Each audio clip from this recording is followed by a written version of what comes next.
ముందు బాబులారా, ఎలా ఉన్నారు అందరూ? అందరూ హ్యాపీగా ఉన్నారా? సరే, అయితే ఈరోజు మనం బియర్ గురించి బెనిఫిట్స్ తెలుసుకోబోతున్నాం. ఇది సీదా ఎవరికి సెండ్ చేయాలి అంటే, పక్కన ఒకడు ఉంటాడు, మీ గ్యాంగ్లోనే ఒకడు ఉంటాడు. అరే తాగితే నువ్వు స్పాయిల్ అయిపోతావురా, తాగితే నీ లైఫ్ ఇలా అయిపోతుందిరా, తాగితే నువ్వు ఇలా అయిపోతావు, వాళ్ళకి సెండ్ చేయండి.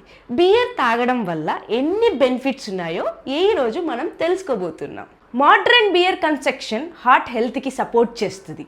హెచ్డిఎల్ గుడ్ కొలెస్ట్రాల్ హెల్త్ని పెంచడానికి హెల్ప్ చేస్తుంది. కిడ్నీ స్టోన్ రిస్క్లో నుంచి కొంచెం తగ్గించుకోవచ్చు. ఇది నేను చెప్పట్లేదు, స్టడీస్ చెప్తున్నాయి. బోన్ డెన్సిటీకి మిడిల్ సపోర్ట్ ఇస్తుంది. ఎలా తెలుసా? సిలికాన్ కంటెంట్ దాంట్లో ఉండడం వల్ల. స్ట్రెస్ లెవెల్ని తగ్గిస్తుంది, రిలాక్సింగ్ మోడ్లో పిలుచుకెళ్తుంది. ఇంతకంటే ఏం కావాలి బీర్లో బెనిఫిట్స్? సో మితంగా తాగితే బియర్ కూడా మంచిదే, అదే అమితంగా తాగితే బియర్ కూడా చెడ్డదే. సో ఎప్పుడైనా తక్కువ తాగితే చాలా బెనిఫిట్స్, ఎక్కువ తాగితే బెనిఫిట్సే ఉండవు.